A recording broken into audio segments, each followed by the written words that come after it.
모르겠습니다. 오늘 말씀의 제목인데요. 같이 한번 읽어보겠습니다. 다르게 사는 용기. 우리가 뭔가 그리스도인으로서 다르게 살아야 되지 않겠습니까? 그런데 이것이 그냥 되지는 않는 것 같아요. 용기가 좀 필요하다. 다르게 이야기한다면 하나님 우리에게 허락하시는 믿음이 필요하다. 어떠한 믿음이 그럼 필요한 것인가를 좀 나누기 원합니다. 우리 저번 주 설교 말씀을 좀 복습하면 저번 주의 제목이 두 번째 유월절을 선포하라였습니다. 약속의 땅에 들어갔죠. 우리의 삶의 영역이 약속의 땅이라고 믿습니다. 아멘. 그냥 하루를 살든 일주일을 살든요, 잠깐 있든 하나님의 시각에서는 지금 우리가 머무는 곳이 약속의 땅이죠. 그렇다면 의미가 있는 겁니다. 아르바이트를 하든 또 취업 준비를 하든 학교를 다니든 그것이 우리에게 의미가 있는 것은 약속의 땅이기 때문입니다. 약속의 땅이라면 하나님의 부르심이 있다. 그리고 하나님의 부르심이 있을 때 우리가 저번 주 설교처럼 유월절에 예배를 선포하자였어요. 자, 약속의 땅에 들어갔습니다. 자, 이제 요단강 건너서 들어갔을 때 수많은 아모리 왕과 가나안 족속의 왕들이 있었죠. 그 가운데 이들이 유월절에 예배를 드립니다. 할례를 행했고, 이 말은 뭘까요? 그들과 구별되는 거예요. 우리가 누군지를 보여주는 거죠. 예배 가운데 구별되는 거예요. 그러나 적들이 쳐들어오면 한꺼번에 죽게 되는 위기의 상황입니다. 그러나 그들이 쳐들어오지 못했죠. 할례를 행하고 약한 이스라엘 백성이 두려운 것이 아니라 그들 가운데 함께 하셨던 하나님이 두려운 거죠. 우리 일상의 삶 가운데 우리가 왜 두 번째 유월절을 선포하지 못할까? 우리 가운데 하나님이 함께 하심을 믿는다면 우리가 시작할 수 있다고 저는 믿습니다. 아멘. 그리고 그것은요, 기쁨의 예배죠. 왜요? 하나님께 결정하고 예배를 드리는 거예요. 그러나 적들이 서두르지 못하는 거예요. 이 기쁨, 그럼 표현할 수 없는 평안함과 기쁨, 그런 예배가 우리 가운데 있었으면 좋겠다. 그리고 하나님을 기억할 수 있었으면 좋겠다. 요약하면 이것이 저번 주 설교입니다. 자, 연이어서 오늘 말씀을 들어가면서 저는 골리앗과 다윗 생각이 좀 들었어요. 같이 한번 읽어보겠습니다. 다윗이 골리앗에게 말했습니다.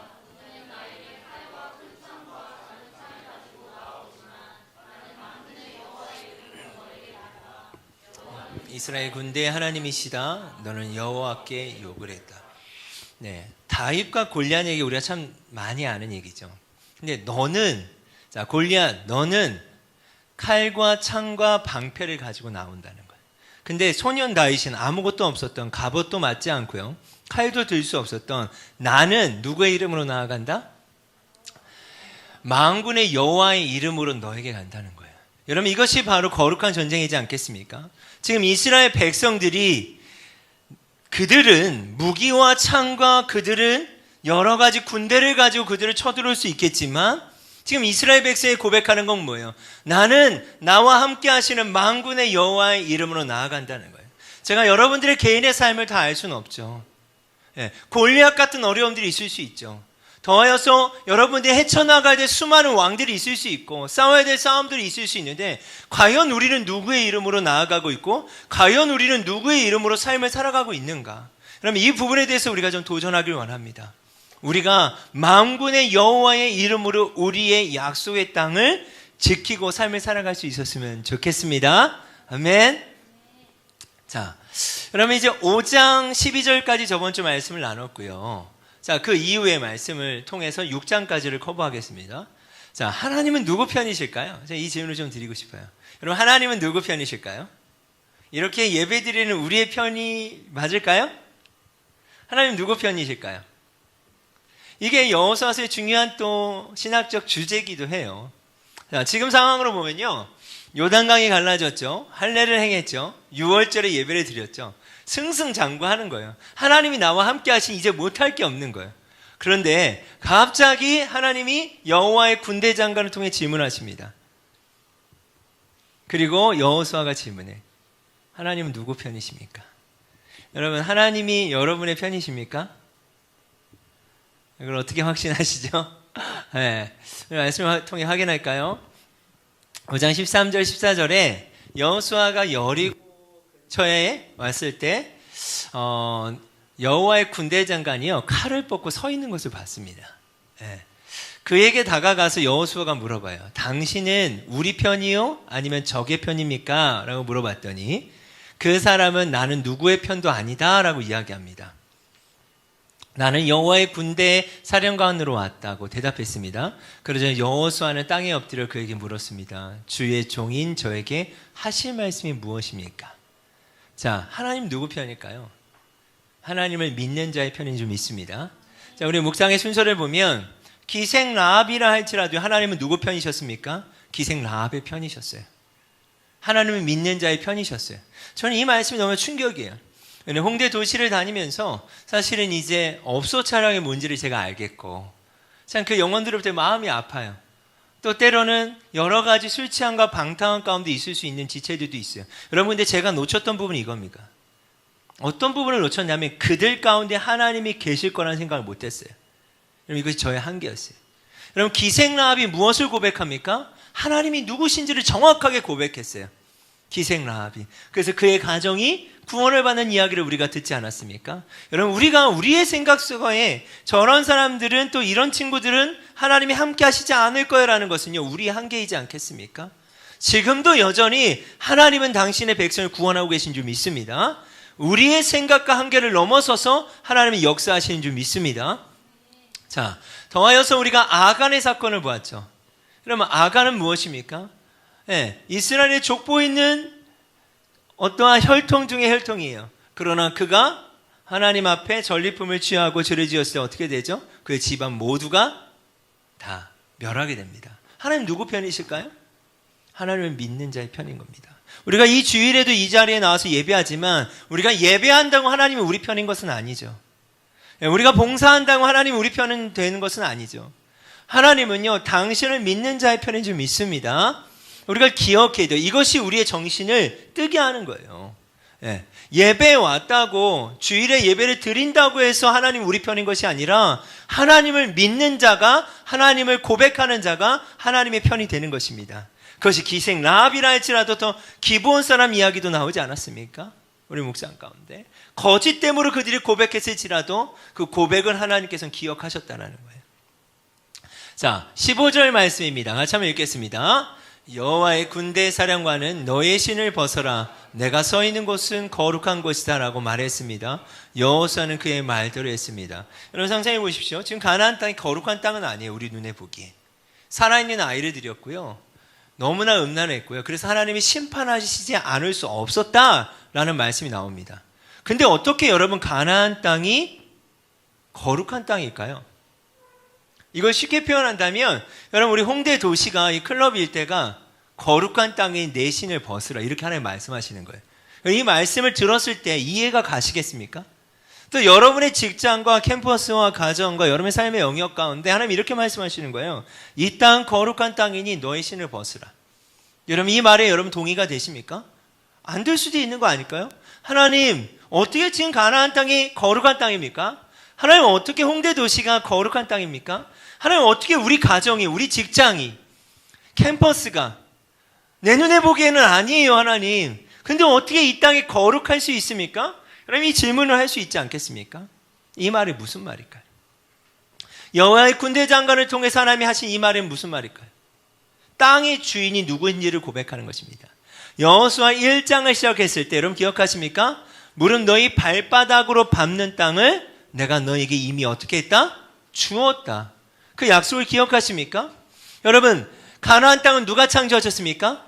하나님께서 창조하셨죠. 여러분, 홍대 도시는 누가 창조하셨습니까? 하나님이 창조하셨죠. 이 땅의 주인이 누구신가를 고백하는 장면입니다. 우리 눈에 보기에 거룩하지 않게 보일 수 있고 우리 눈에 보기에는 이러한들 보일 수 있지만 여호와의 군대 장관을 통해 성을 점령하기 이전에 주님이 말씀하시는 거예요. 이 땅 거룩한 땅이야. 이 땅의 주인은 나야. 내 발에서 신을 벗으라. 여러분, 이렇게 5장을 넘어가 6장으로 가는 것입니다. 자, 오늘 말씀입니다. 다르게 사는 용기.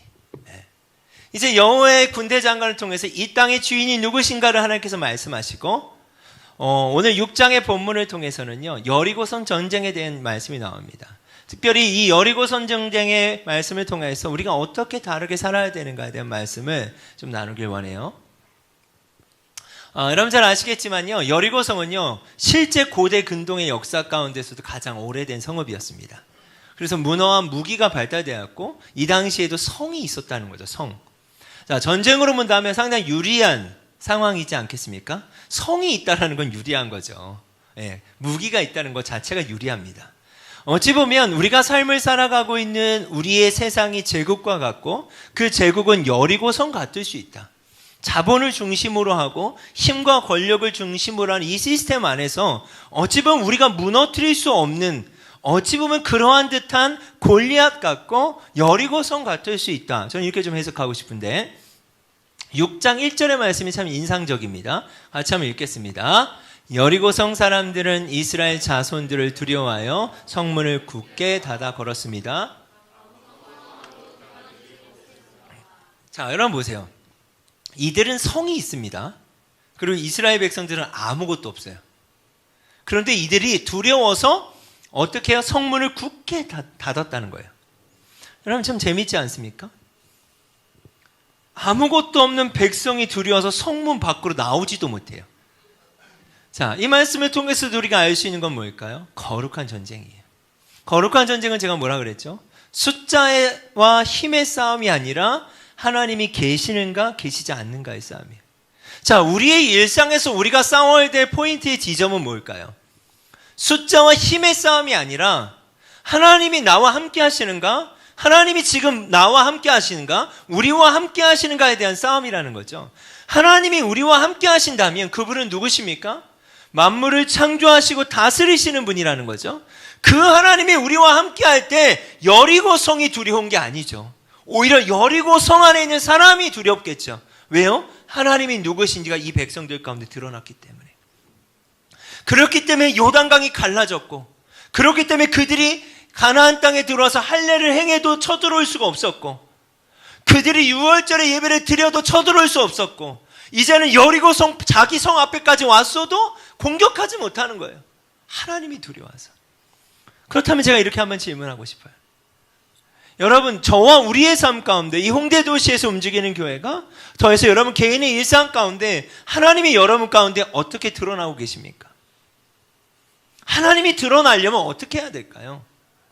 아니, 우리가 골리앗을 무서워하는 건 아닐까요? 하나님을 믿는다 하지만 실제적으로 골리앗 앞에 무릎 꿇고 있는 건 아닐까요? 하나님을 예배한다 하면서도 여리고성 앞에서 벌벌 떨고 있는 건 아닐까요? 하나님께서 전략을 말씀하세요. 어떤 전략을 말씀하시냐면 7일간 여리고성을 돌라는 거예요. 여러분 잘 아시죠? 근데 7일째 되는 날은 어떻게 해요? 7번을 돌라는 거예요. 그게 15절과 16절의 말씀입니다. 7째 날 새벽에 그들이 일찍이 일어나서 전과 같은 방식으로, 이 말은 뭐예요? 계속해서 순종했다라는 거예요. 그 성을 7번 도니 그 성을 7번 돌기는 그날뿐이었더라. 7번째 제사장들이 나팔을 불 때에 여호수아가 백성에게 이르되 외치라, 여호와께서 너희에게 이 성을 주셨느니라. 그들이 순종했을 때 어떻게 했습니까? 진짜 성이 무너지고 말아요. 자, 이게 뭘까요? 방식이에요. 여리고성이 무너지는 방식은요, 힘의 논리가 아니라 순종의 원리였다는 거죠. 하나님이 말씀하신 것에 대한 순종이에요. 하나님이 말씀하신 것에 대한 순종할 때 누가 역사하시는 거예요? 하나님이 역사하시는 거예요. 내 삶에 왜 하나님이 드러나시지 않을까? 하나님의 말씀이 있어야 될 것이고 그 말씀에 순종할 때 하나님이 일하심을 우리가 경험해야 된다는 것이죠. 이것이 하나님이 이 약속의 땅에서 다르게 살아가야 될 방식으로서 우리에게 허락하신 저는 능력이라고 믿습니다. 여러분, 순종의 능력이라고 믿습니다. 이것이 우리의 피곤한 일상일 수 있죠. 그렇다면 이 말씀을 좀 더 적용했을 때 우리 일상에서 다르게 사는 용기란 뭘까요? 여리고성 앞에서, 가나안 땅에서, 세상의 한가운데서, 믿지 않는 사람들의 틈 안에서 우리가 다르게 살아가야 될 용기라는 건 뭘까요? 첫 번째 나눴던 것처럼 구별된 방식의 선택이라는 거예요. 자, 우리가 하나님을 믿습니다. 사랑하고요. 자, 그렇다면 첫 번째 질문입니다. 여러분, 구별된 방식의 선택이 있으십니까? 구별된 방식이라는 건 뭘까요? 하나님 말씀하신 대로 순종하는 그 방식에 대한 선택이 있으십니까? 이 선택은 순종이죠. 이 순종과 선택적 순종이 없다면요, 우리는 그냥 살아가는 거예요. 다르게 사는 게 아니죠. 예수를 믿는다 하지만 믿지 않는 자처럼 살아가는 거죠, 사실. 다르게 살아간다는 건 무엇인가 다름을 봐야 돼요. 그 다름은 뭘까요? 하나님의 말씀인 줄 믿습니다. 그 말씀을 선택하는 순종이 우리 가운데 있어야 된다. 그것이 구별된 방식의 선택이다라고 제가 말씀드리고 싶고, 자, 두 번째인데 한번 따라해 볼까요? 소명의식. 소명의식이 있어야 돼요. 약속의 땅에. 하나님이 약속의 땅에 이스라엘 백성들을 보내신 이유가 있다는 거예요. 그걸 다른 말로는 부르심이라고 하죠. 세 번째는 예배입니다. 예배라는 건 뭐냐면 주인됨의 고백인 거예요. 내 발에서 신을 벗으라. 누가 주인이라는 거예요? 하나님이 주인이라는 거예요. 과연 내가 삶을 살아가는 일상의 주인인 누군가에 대한 고백이 우리 가운데 있어야 된다는 겁니다. 자, 1번은 제가 여리고성 전쟁으로 말씀을 커버했고 2번과 3번을 좀 구체적으로 보겠습니다. 자, 소명의식과 부르심이라는 게 뭘까요? 약속의 땅에서 우리의 일상은 표현이 좀 과격할 수 있지만 단순히 밥벌이를 위한 삶은 아니라는 거죠. 여러분 동의하십니까? 단순히 우리가 일하면서 밥벌이 하려고 살아가는 삶은 아니라는 거예요. 자, 그렇다면 뭘까요? 본질적인 삶의 재설정이 좀 필요하다. 그래야 다르게 살아갈 수 있는 거예요. 그래야 다른 삶을 살아갈 수 있는 거예요. 그래야 어떻게 해요? 우리가 다른 방식을 선택할 수가 있는 것이죠. 이걸 좀 더 쉽게 이야기한다면 움직이는 교회가 홍대 땅에 있는 이유가 뭘까요? 그냥 여러 교회 중에 하나는 아니라고 생각해요. 교회마다 부르심이 있잖아요. 그 부르심을 이야기하는 거죠. 자, 여러분의 삶의 영역에서 각자 다른 직업을 갖고 있습니다. 각자 다른 영역들을 해요. 네. 너무나 감사한 건요, 특별히 저희 교회를 봐도 같은 일을 하는 사람이 없어요. 네. 그리고 이번 주에 우리 또 금요일 날 쇼미더머니를 하지 않습니까? 특별히 우리 형제 스튜디오에서 같이 볼 수 있는 사람들 생방송으로 우리 볼 수 있었으면 좋겠어요. 초대했다고 했는데 맞나요? 네. 제가 음악 무슨 작곡을 하겠습니까, 제가? 네. 저는 작곡 못해요. 근데 이 영역이 약속의 땅인 거예요, 형제에겐. 그렇죠? 그 안에서 부르심이 있다. 단순히 밥벌이가 아니잖아요, 이건. 네, 부르심이 있다는 거예요. 우리가 쉽게 적용한다면. 제가 타쿠아를 보면서도 그래요. 정말 우리가 예상하지 못했어요. 근데 지금 4강까지 올라갔잖아요. 네. 아무도 생각하지 못했어요. 아무도. 네, 본인도 생각하지 못했잖아요. 근데 이 아이가 랩하는 게 밥벌이일까? 좀 그렇게 생각하지 않아요. 네. 밥벌이를 넘어서는 부르심이 있다는 것입니다. 우리 개인의 삶이요, 밥벌이의 수준은 아니라는 거예요. 왜요? 이 땅의 삶이 전부가 아니니까. 네. 그런 재설정이 필요해요. 우리의 삶에 대한. 다르게 사는 용기는 부르신 자에 대한 무엇입니까? 신뢰예요. 신뢰. 부르신 자에 대한 신뢰가 없다면 순종할 수 없죠. 다른 구별된 방식을 선택할 수가 없는 거예요.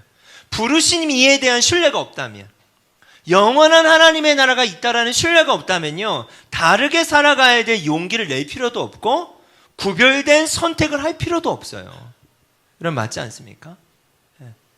부르신 이에 대한 신뢰가 우리 가운데 필요합니다. 세 번째, 예배입니다. 예배. 오늘 이 파트를 좀 중점적으로 좀 보길 원해요. 예배라는 단어가 영어로 월십이지 않습니까? 근데 두 단어의 합성어예요.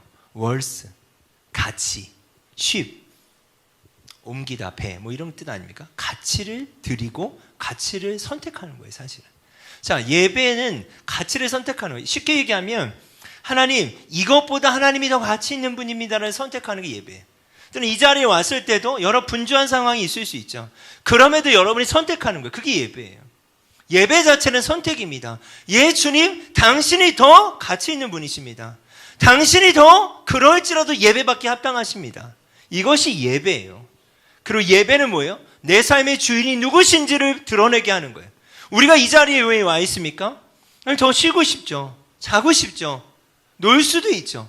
여러분이 가치를 선택한 거예요. 여러분의 삶의 주인이 누구인가를 선택했을 때 여러분이 이 자리에 와 있는 거죠. 우리의 삶의 주인이 하나님인 것을 선택하기 때문에 우리가 이 자리에 와 있다는 것입니다. 여러분 믿으십니까? 자, 근데 제가 6장에 여리고성 전쟁을 가운데 승리하고 성이 무너졌습니다. 그 다음 말씀에 제가 좀 새롭게 이 말씀이 해석됐어요. 자, 전리품이라는 게 있습니다. 여러분 전리품은 뭘까요? 전쟁을 하고 승리한 다음에 거기에 있는 여러 가축들과 뭐 보석들과 뭐 가진 온갖 것들이지 않겠습니까? 네, 승리한 자에게 주어지는 어떠한 그런 상 같은 거죠. 네, 가져갈 수 있는 거. 근데 그러면 참 재밌습니다. 여리고성 전쟁 가운데 하나님께서 뭐라고 말씀하셨냐면요, 전리품을 취하지 말라라고 말씀하세요. 자, 근데 우리가 아는 것처럼 두 번째 전쟁은 어떤 전쟁이었죠? 아이성 전쟁이었죠. 아이성 전쟁일 때는 전리품을 가져가라고 하세요. 이 말씀이 저에게는 이렇게 다가왔는데, 우리 검은색 이렇게 줄에 있는 글씨를 한번 읽어볼까요? 시작.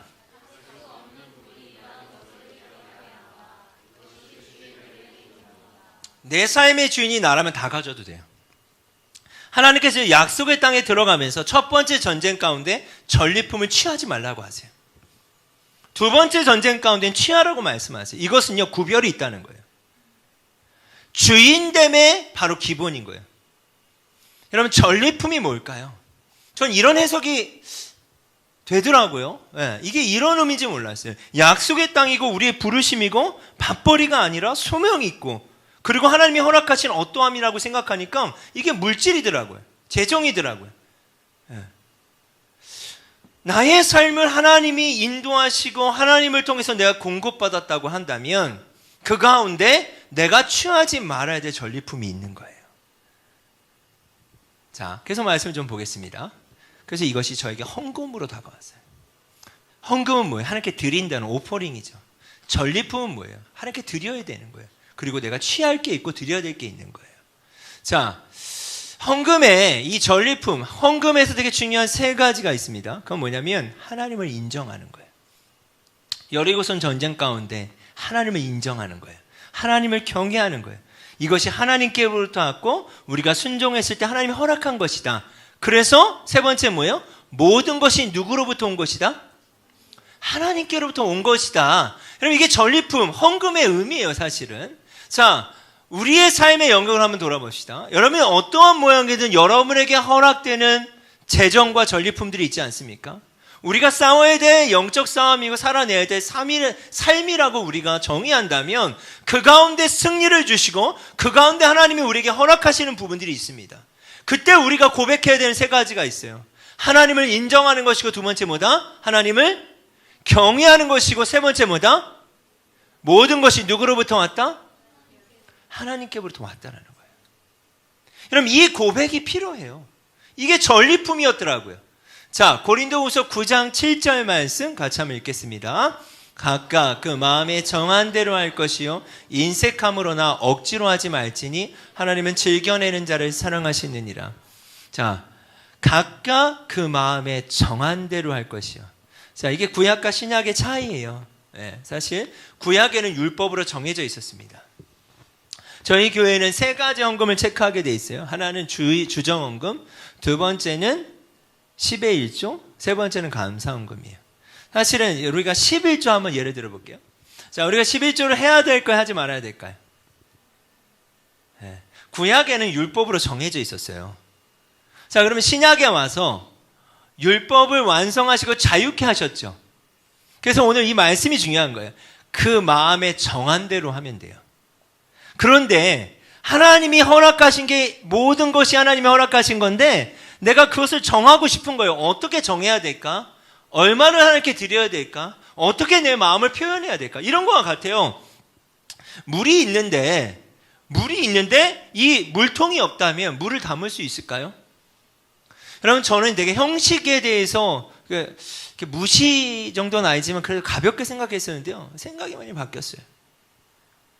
예식, 형식이 없다면, 이 그릇이 없다면 마음을 표현할 수 없는 거예요. 예물이라고 하는 건 그런 의미예요. 전리품이 하나님 나의 일상 가운데 주신 이 전리품이 다 내 것이 아닙니다. 이 모든 것은 하나님의 것입니다. 근데 제가 하나님께 표현하고 싶어요. 어떻게 표현해야 될까요? 그런 예로서 구약을 보니까 10의 1조가 율법으로 정해져 있었던 거예요. 그런 지혜가 부족할 땐 그것을 차용하면 되는 거예요. 그러면 꼭 10의 1조를 해야 되냐? 저는 그렇게 생각하진 않습니다. 정한 대로 하시면 돼요. 그러나 저는 정했어요. 예를 들면 저는 10의 1조를 정했어요. 근데 10의 2조를 해도 되죠? 그보다 적게 해도 상관없는 거예요. 근데 중요한 건 뭐예요? 정신이에요. 하나님을 인정하고 하나님을 경외하며 이 모든 것이 하나님께로부터 왔다는 것을 표현하는 게 바로 뭐예요? 전리품을 하나님께 드리는 것이고 헌금을 주님께 드리는 것이다 라고 저는 생각합니다. 인색함으로나 억지로 할 필요는 없어요. 그래서 저희가 헌금방울을 돌리지는 않아요. 왜? 혹시나 인색하거나 억지로 할 수 있으니까. 그러나 제가 놓친 부분이 이거더라고요. 제가 처음으로 이 헌금에 대한 얘기를 지금 하지 않습니까? 근데 제가 놓친 부분이 이거예요.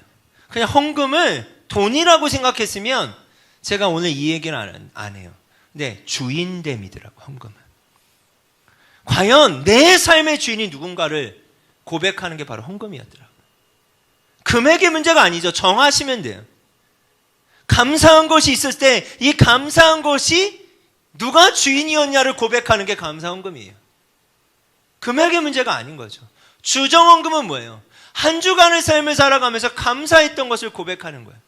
우리의 마음을 드릴 수도 있죠. 예, 꼭 물질을 드리라는 게 아니죠. 우리의 마음을 드릴 수도 있는 거죠. 10의 1조도 그와 같다라는 거죠. 예. 꼭 10분의 1을 드려야 되냐? 이런 의미가 아니라 하나님을 경외하고 인정하며 모든 것이 하나님께로 왔다라는 것을 고백하는 거예요. 여러분이 그 마음에 정할 수 있었으면 좋겠습니다. 근데 정해지지 않았다. 이것은 여러분의 삶의 주인이 여러분인 거예요.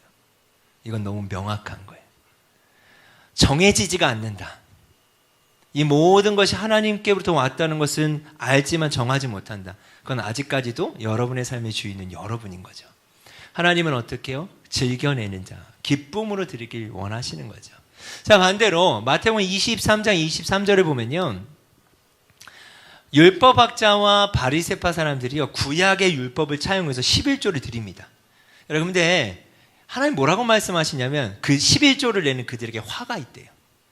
자, 왜냐하면 더 중요한 부분을 무시했는데 그 더 중요한 부분이 뭐예요? 정의와 자비와 믿음인 거예요.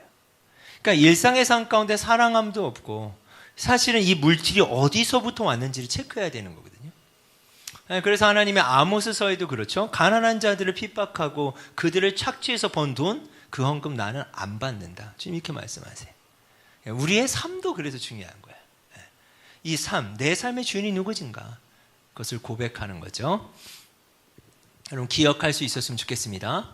자, 아간의 범죄함은요, 사실 공동체의 아픔이었어요. 자, 이 말씀 묵상을 이렇게 통과하면서 아간은 전리품을 취합니다. 하나님의 것을 취해요. 자기 것으로 몰래. 그리고 어떻게 됩니까? 공동체가 그들을 심판하게 돼요. 돌을 던져야 됐어요. 아, 참 이것은 마음 아픈 마음이 참 마음이 아픈 말씀이다라는 생각이 들어요. 여러분 교회라는 건 뭘까요? 교회. 우리가 교회고 또 여러분이 교회잖아요. 교회는 뭘까요? 누가 주인이시죠? 예수님이 주인이라고 여러분 믿으십니까? 예수님이 주인으로부터 예수님으로부터 하나 된 우리예요. 네. 그 말은 뭐예요?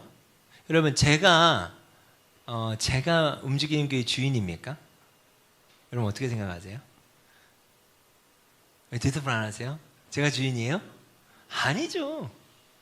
저도 그냥 종이에요. 이 부분을 좀 확실히 하고 싶어요. 움직이는 교회 주인이 누구예요? 예수님이에요. 그렇다면 우리가 공동의 책임이 있어야 돼요. 자, 교회의 주인이 예수님이에요. 근데 성경 전체를 보면요, 헌금이 사용되는 영역에 대해서 나옵니다. 신약에 보면 우리 여호수아서 이제 땅의 분배의 말씀이 이번 주 13, 14장 이후로 쭉 넘어가는데 레위 지파는 땅을 받지 못하게 돼요. 그리고요, 신약에 보면 회당을 짓는 어떤 조건 중에 10명이 모이면 회당을 짓게 했어요. 그 말은 뭘까요? 10명의 11조가 모여서 한 사역자가 삶을 살아가게 하는 어떤 원리예요. 다시 말하면 교회의 주인은 주님이세요. 그리고 이 주인된 주님께 우리의 전리품을 또 주인됨을 고백하는 헌금을 통해서 이 교회가 유지되는 거예요, 여러분. 근데 이 교회가 서비스 받는 곳이라고 생각한다면 교회의 주인이 주님이 아닌 거죠. 여러분, 교회는 다니는 게 아니에요. 우리가 교회가 돼야지. 이게 잘못된 인식일 수 있다는 얘기를 제가 드립니다. 저 혼자 책임져야 되는 게 교회가 아니죠. 제가 책임도 못 지지만 교회의 주인은 누구예요? 예수님이에요. 근데 그게 예수님이시고 우리의 삶의 주인이 주님이라는 고백으로 드려지는 이 예물로 첫 번째는 사역자들을 커버했어요. 두 번째는 뭐예요? 공동체를 유지합니다. 세 번째는 구제를 하게 돼 있어요. 그런데 제가 좀 정직히 말씀드리면 첫 번째 사역자들을 커버하는 영역은 저도 일해요. 우리 세준 선교사도 일하고 우리 서진 선교사도 일합니다. 예. 다시 말하면 저희 사역자들은 저희의 삶의 방식을 선택했어요. 그러면 두 번째와 세 번째는 감당해야 돼요. 모두가. 두 번째는 뭐예요? 공동체가 유지돼야 돼요. 세 번째는 뭐예요? 구제와 선교. 우리가 이 도시에 있어야 될 이유를 우리가 함께 주인됨을 고백하면서 어떻게 해요? 그걸 나눠야 되는 거예요. 그럼 매주 우리가 리얼라이 라면을 끓여주고 도시에 나가지 않습니까? 이런 일들이죠. 근데 제가 교회 통장에 얼마가 있는지 한 번도 거의 제가 통장에 없으니까 몰라요. 근데 이번 주에 제가 좀 놀란 일이 있었어요. 우리 세준 선교사님 전화가 왔어요. 그랬더니 이 공동체를 유지해야 될 어떠한 금액이 미납됐다는 거예요. 아, 그래서 제가 알았어요. 아, 우리의 지금 우리의 수준이 공동체로서의 책임의식이 너무 약하다. 네. 여러분, 교회는 우리가 교회예요. 함께 책임을 져야 되는 거예요. 근데 그건 뭐예요? 자원하고 정한대로. 하나님이 여러분에게 허락하신 삶의 영역에서 여러분이 정하시는 영역이 있어야 되는데 정하지 않았다는 증거예요. 여러분의 삶이 하나님 거로부터 왔는데 내 삶의 주인이 나처럼 살아간 거예요. 그러니까 지금 공동체가 누수 현상이 생기는 거예요. 공동체가 유지되기 힘들어지는 거예요. 이 교회는 하나님이 시작하셨고 우리가 함께 책임져야 되는 거예요. 여러분 동의하십니까? 내 마음에 정한 대로 할 것이요. 성령께서 여러분의 마음을 녹화하길 원하십니다. 돈을 내라는 얘기가 아니에요, 지금. 여러분의 삶에 허락하신 재정의 영역이 여러분의 삶의 주인이 누구신가에 대한 고백이 없었다는 얘기예요. 자, 이 말씀 한번 읽어볼까요? 같이 읽어보겠습니다. 한 사람이 두 주인을 섬기지 못할 것이니 혹 이를 미워하고 저를 사랑하거나 혹 이를 중히 여기고 저를 경히 여김이라. 너희가 하나님과 재물을 겸하여 섬기지 못하느니라. 결국 재정은 뭐예요? 주인됨이에요. 다르게 사는 용기라는 오늘 설교를 했죠.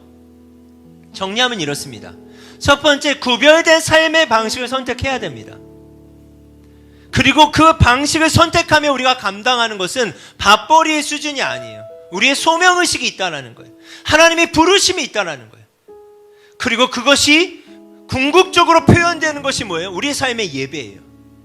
예배를 통해서 내 삶의 주인이 누구신가를 드러내는 거예요. 그 중에 중요한 한 가지는 무엇입니까? 재정이에요. 왜요? 두 주인을 섬길 수가 없어요. 자, 여러분, 제가 이렇게 질문합니다. 여러분의 삶의 주인이 누구십니까? 이렇게 이야기할 때는 이제는 대답이 어려워지는 거예요. 이 싸움이 우리 가운데 다르게 살아야 될 용기다. 여러분의 삶의 주인이 누구신지는요, 재물을 보면 아는 거예요. 자원하는 마음과 책임의식과 주인됨이에요, 재정은. 여러분을 도전하길 원합니다. 첫째는 제가 가르치지 못했구나, 이런 생각을 했어요. 그리고 이런 정도의 이야기인지는 몰랐어요. 헌금이 주인됨의 이야기인지를 몰랐어요. 저도 처음 깨달은 거예요. 이 묵상을 순서를 가면서 이건 전리품이었구나. 정말 주님이 우리의 삶 가운데 싸움을 싸워주시고 우리가 그것을 고백했다면 이건 전리품인데 내가 취하지 말아야 될 것 같이 취하고 있었구나. 이것이 헌금이었구나. 그러면 이것이 여러분의 마음을 두들기기 원합니다. 아멘. 그리고 우리는 기쁜 거예요. 우리의 삶의 주인이 하나님이신 것을 온전히 고백할 때 이 여인처럼 자유할 수 있는 거 아니겠습니까? 여러분, 우리의 삶의 주인은 예수 그리스도입니다. 우리 교회의 주인은 예수 그리스도입니다. 아멘. 아멘. 네, 우리가 이 시간 함께 찬양합시다. 네, 우리 이번 연도 표어죠. Keep going이에요. 지켜내고 지속해야 돼요. 지켜내지지 않는데 지속할 수 없어요. 여러분, 움직이는 교회 주인은 제가 아니에요. 제가 다 해야 되는 거 아니에요. 다 할 수 없어요. 지켜내고 지속하는 거예요. 함께 지켜내야 돼요. 이것이 저는 기도하는데 이런 마음이 들었어요. 성령께서 여러분의 마음을 녹화하시고 괴롭게 하셔야 된다. 왜요? 이건 주인됨의 싸움이기 때문이에요. 아직도 그 재정 때문에 주인됨을 고백하지 못한다면 여러분, 그건 믿음이지 않겠습니까? 내 삶의 주인 주님을 고백하는 건 믿음의 영역인 거예요. 우리 같이 한번 고백합시다.